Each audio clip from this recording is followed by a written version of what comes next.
अनुज जी, आपसे शुरुआत करें।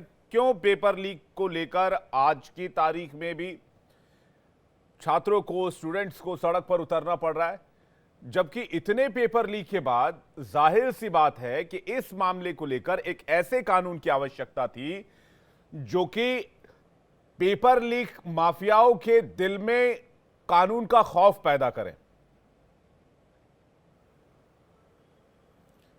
विवेक जी, ये जो पेपर लीक का, खैर आज की ये डिबेट जो है, हमें लगता है हमें करंट पे ही बात करना चाहिए।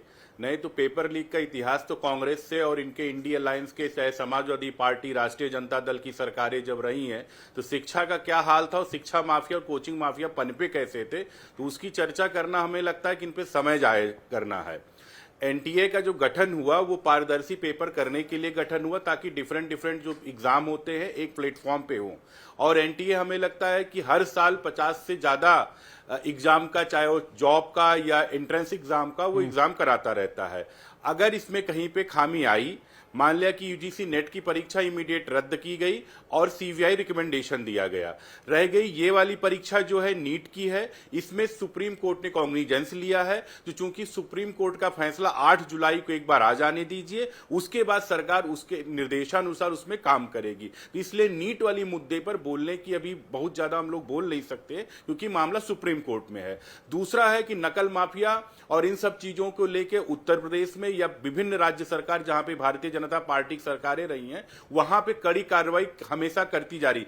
ये लोग के जमाने में खूब जबरदस्त होता था। समाजवादी पार्टी में उत्तर प्रदेश में सबको पता है कि सेल्फ सेंटर्ड बनते थे, किस तरीके से चीजें हुआ करती थी। कांग्रेस की सरकारें थी, अभी राजस्थान में, छत्तीसगढ़ में क्या होता था। लेकिन उनमें से भारतीय जनता पार्टी ने कि वो गंदगी करें और हम भी उसी गंदगी में रहें। हम लोग पकड़ना शुरू किए हैं, भारतीय जनता पार्टी की सरकारों में पकड़े जाने लगे हैं लोग, तब ये इतना खड़बड़ाहट इनको मची हुई है। नहीं, अनिरुद्ध जी, आपने अपनी सरकार की पीठ थपथपा दी। मैं आपसे ये नहीं पूछ रहा हूं, मैं आपसे पूछ रहा हूं अब तक हम लोग किसी ऐसे कानून के निष्कर्ष पर क्यों नहीं पहुंचे। आपको याद होगा प्रधानमंत्री ने जब मैनिफेस्टो बीजेपी का जारी किया था, जिसे आप लोग संकल्प पत्र कहते हैं, उसमें पेपर लीक को लेकर मजबूत कानून की बात कही गई थी। तो मैं ये जानना चाह रहा हूं कि पेपर लीक के मुद्दे पर चाहे कांग्रेस की सरकार रही हो, बीजेपी की सरकार रही हो, चाहे किसी भी पार्टी की सरकार रही हो, किसी भी राज्य में किसी की सरकार रही हो, छात्रों के साथ ये नाइंसाफी अभी तक कैसे बदस्तूर जारी है? अनुज जी, जल्दी से छोटा जवाब, फिर बाकी मेहमानों के पास जा रहा हूं। अनुज जी। भाई, उत्तर प्रदेश में कल्याण सिंह जब मुख्यमंत्री थे, राजनाथ जी चीफ मिनिस्टर थे, नकल अध्यादेश कानून वही लेके आए हुए थे। और नकल माफियाओं पर इन पर शिकंजा भारतीय जनता पार्टी बहुत स्पष्ट, क्योंकि गवर्नेंस के मामले में भारतीय जनता पार्टी के बारे में कोई कुछ नहीं कह सकता। अब चूंकि अगला सेशन चलेगा, उसमें जो कमिटमेंट किया गया है कि नए कानून को लेके, पेपर लीक को लेके, क्योंकि समाज के जिसके अनुसार अपराध होते हैं उसके अनुसार नए नए कानून उसमें एडिट होते रहते हैं। तो इसलिए ये नहीं कहा जा सकता कुछ कोई कर नहीं रहा है। अभी चूंकि नीट का मामला है और सुप्रीम कोर्ट ने कॉग्निजेंस लिया है, इस पे 8 तारीख को फैसला आना है, इसलिए इस पे बहुत ज्यादा बोलना या सरकार क्या करेगी उसी के बाद में जो होगा वो करेगी। ठीक है, इसमें मैं चाह रहा हूं सीधे कांग्रेस पार्टी के प्रवक्ता प्रोफेसर आर.के. मिश्रा के पास। आर.के. मिश्रा जी, फिर मैं वही बात आपसे भी पूछना चाह रहा हूं। आपकी भी 10 साल की सरकार थी, आपके पास भी मौका था, एक कड़ा कानून, केंद्रीय कानून इस मामले में लाया जा सकता था। विवेक जी, सबसे बड़ी बात यह है, ऐसा लगता है कि यह सरकार कोई छोटी से छोटी और बड़ी से बड़ी परीक्षा करवाने में नाकाम रह रही है। 24 लाख विद्यार्थियों के भविष्य का सवाल रहा नीट में।